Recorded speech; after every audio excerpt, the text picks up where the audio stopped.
యేసుక్రీస్తు పేరట మీ అందరికీ వందనాలు.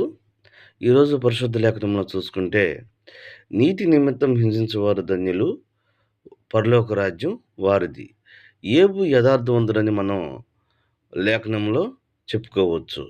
ఏబు అపవాది చేత ఎంతగానో శోధించబడ్డాడు, హింసించబడ్డాడు, శిక్షించబడ్డాడు. కానీ అతని ఆత్మను మాత్రం ముట్టుకుంటే యెహోవా దేవుడు అపవాదిని శిక్షించగలిగే రోషం కలిగిన దేవుడు.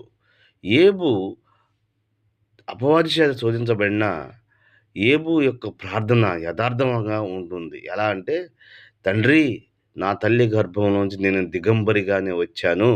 నేను దిగంబరిగానే చనిపోతానని చెప్పేసి తండ్రికి ప్రార్థించాడు. దేవుని స్తోత్రం, హల్లెలూయా! అందుకే ఏబు రెండంతలుగా ఆశీర్వదించబడ్డాడు. ఈ చిన్న మాటలు దేవుడు దీవించును గాక. ఆమేన్.